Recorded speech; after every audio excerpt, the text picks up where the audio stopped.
இதில் நமக்கு reminder B square வந்திருக்கு.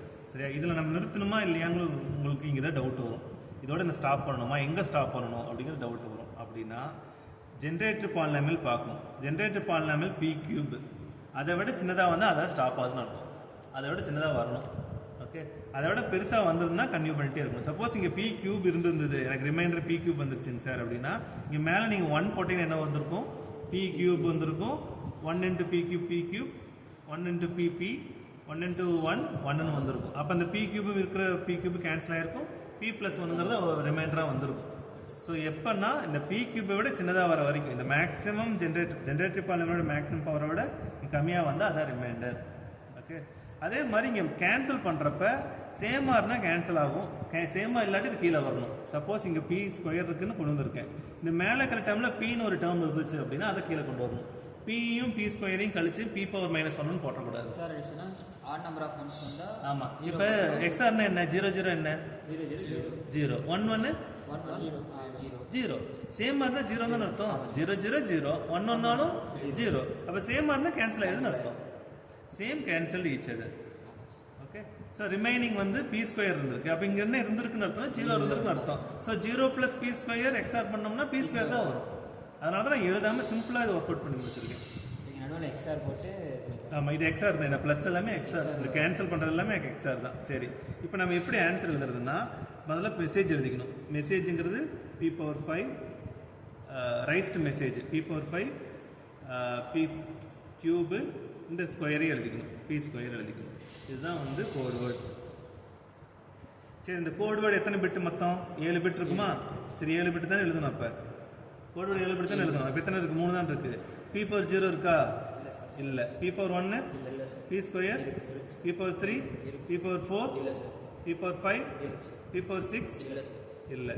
1 2 3 4 5 6 7 இதுதான் ஆன்சர். சரி, இதில் உங்களுக்கு வந்து சிஸ்டமேட்டிக் கோடு தானே சொன்னோம். சரியா? இதில் மெசேஜும் கோடோடு கண்ணுக்கு தெரியுதா, டிஃப்ரென்ஸ் தெரியுதா? நம்ம எதுலேருந்து எடுத்தோன்னு கவனிச்சிங்களா? இதோட மெசேஜோட கவனிச்சிங்களா? என்ன எக்ஸாம்பிள் எடுத்தோன்னு மெசேஜ் கவனிச்சு பாருங்க. இந்த 0101 தான் மெசேஜ். சரியா? 0101 தானே மெசேஜ். இதை தான் நீங்கள் ரைஸ் பண்ணி, பவர் ரைஸ் பண்ணி அதுக்கப்புறம் நீங்கள் டிவைட் பண்ணீங்க. இப்போ 0101 தெரியுது பாருங்கள். கோடு வேர்டில், இது கோடு வேர்டில், இது மெசேஜ், இது வந்து அந்த parity. You can visibly see the message and parity, so that is called systematic code. Okay, இதை தாண்டி இது என்ன கேட்பாங்கன்னா ஒரு டயக்ராம் கேட்பாங்க. இந்த டயக்ராம் வந்து ஸ்க்ரீன்ஷாட் எடுத்துக்கங்க. இந்த டயக்ராம் அப்படியே போட்டுட்டு இது என்கோடு டயக்ராம் வர டிசைனை என்கோடு டயக்ராம் அப்படின்னு சொல்லிட்டு எந்த ஈக்குவேஷன் கேட்பாங்கன்னா, ஃபார் எக்ஸாம்பிள் இந்த ஈக்குவேஷன் ஒரு ஜென்ரேட்டர் பாலினாமியல் கொடுத்துருவாங்க. PQ + P+1. இந்த PQ P+1க்கு ஒரு ஜென்ரேட்டர் பாலினாமியல் போடுங்கம்பாங்க. போடுங்கன்னா இந்த டயக்ராம் போட்டுட்டு எப்போவுமே இந்த ஈக்குவேஷன் பார்த்தா 1ல் தான் முடியும். அப்போ p⁴0 எப்பவுமே 1ல் தான் இருக்கும். அப்போ இந்த லைன் இருக்கும். இந்த லைன் தான் வந்து அந்த G0. சரியா? p⁴0 இது p⁴0 இருக்குது. p⁴1 இருக்கா இல்லையா இந்த ஈக்குவேஷனில்? ஈக்குவேஷனில் p⁴1 இருக்கா? இருக்குது. p⁴2 இல்லை, p⁴3 இருக்குது. அப்போ மொத்தமே 4 தான். 4 என்ன இல்லை, p⁴² இல்லை. சரியா? p⁴0 இருக்குது, அதனால தான் ஸ்ட்ராங்காக போட்டுட்டீங்க. இது என்னது? p⁴1 இருக்குது, p⁴2 இல்லை. அப்போ இந்த டயக்ராம் போடணும், பட் இந்த இடத்துல எம்டி விட்டுறணும். இங்கே லைன் இருக்கும், மேலே கீழே லைன் இருக்கும், உள்ள நடுவில் இந்த வட்டத்தை வரையக்கூடாது. ஓகே, அடுத்து இது வந்து p⁴0 p⁴1 p⁴2 இது p⁴3 இது வரையணும். அவ்வளோதான் முடிச்சிடணும். இதே டயக்ராமில் இந்த G2-வை வட்டத்தை மட்டும் டெலிட் பண்ணிட்டீங்கன்னா இதுக்கு ஒரு 8 மார்க்ஸ் கொடுத்துருவாங்க.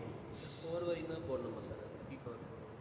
ஈக்குவேஷன் வரை ஈக்குவேஷன் என்ன p⁴3 வரைக்கும் தான் இருந்துச்சு. p⁴4 இருந்தால் நீங்கள் மறுபடியும் p⁴4 வரைஞ்சிருக்கணும். மேக்ஸிமம் உங்களுக்கு p⁴3 தான் கேட்பாங்க. p⁴0 அந்த ஈக்குவேஷன் இருந்துச்சு, p⁴1 ஈக்குவேஷன் இருந்துச்சு, p⁴2 இல்லை, p⁴3 இருந்துச்சு. இதே டயக்ராமில் சப்போஸ் நீங்கள் கொடுத்த டயக்ராமில் எப்பவுமே p⁴0 இருக்கும். ஏன் இந்த இடத்துல நான் வந்து வட்டம் போடலை, ஏன் லைன் போட்டிருக்கேன் அப்படின்னா, எப்போவுமே ஒரு ஈக்குவேஷனில் p⁴0 இருக்கும். அதனால நீங்கள் ஸ்ட்ராங் லைன் போட்டிருக்காங்க. p⁴1 p⁴2 p⁴3 தான் எப்பவுமே இருக்காது, ஏதோ ஒன்று இருக்காது. இப்போ p⁴3 இல்லை அப்படின்னா என்ன ஆகும்னா, இது 2 வட்டமும் இருக்கும், இந்த வட்டம் இருக்காது. ஓகே, ஆனால் பொதுவாக p⁴3 இருக்கும். ஃபஸ்ட்டு லெட்டரும் லாஸ்ட் லெட்டரும் ஒன்றா இருக்கும். அதான் ஜென்ரேட்டர் பாலினாமியல் ரூலே என்னென்னா, ஃபர்ஸ்ட் லெட்டரும் ஒன்றா இருக்கும், லாஸ்ட் லெட்டரும் ஒன்றா இருக்கும். நடுவில் இருக்கிற லெட்டர் தான் மாறும். அதான் ஜென்ரேட்டர் பாலினாமியல் ரூல். அப்போ ஒன்றா இது டெலிட் ஆகும், இல்லாட்டி இது டெலிட் ஆகும். இந்த வட்டத்தை மட்டும் டெலிட் பண்ணி இந்த டயக்ராம் போட்டிங்கன்னா 8 மார்க்ஸ். மொத்தம் 3 மெத்தடு தான் ஜென்ரேட்டர் பாலினாமியல் இப்போ எக்ஸ்பிளைன் பண்ணியிருக்கிறது. சிஸ்டமேட்டிக் ஃபார்ம்னா டிவிஷன் மெத்தடு, நான் சிஸ்டமேட்டிக் ஃபார்ம்னா மல்டிப்ளிகேஷன் மெத்தடு, இல்லாட்டி டிசைன்னா இந்த டயக்ராம் போட்டு டிசைன் பண்ணணும். சைக்கிளிக் கோட் ரொம்ப ரொம்ப சிம்பிள். நீங்கள் ஒரு ப்ராப்ளம் ஒர்க் அவுட் பண்ணி பார்த்துட்டா கூட யூ கேன் கெயின் மார்க்ஸ். அதே மாதிரி கன்வல்யூஷன், என்கோடிங், டீகோடிங் ஒரு ப்ராப்ளம் ஒர்க் அவுட் பண்ணிட்டா கூட உங்களால் எக்ஸாமில் மார்க் வாங்க முடியும். Already you are well versed in the linear block code. அதுலேயும் நீங்கள் ஒரு ப்ராப்ளமாவது ஒர்க் அவுட் பண்ணணும். ஒர்க் அவுட் பண்ணணும்னா கண்டினியூஸாக ஒரு கொஷினை பார்த்தா நீங்களாக ஒர்க் அவுட் பண்ணி கடைசி வரைக்கும் முடிக்கணும். டவுட்டே இல்லாமல் ஒர்க் அவுட் பண்ணி முடிச்சிட்டிங்க அப்படின்னா அதே மாதிரி எக்ஸாமில் எழுதிடுவீங்க. Okay, so all the best.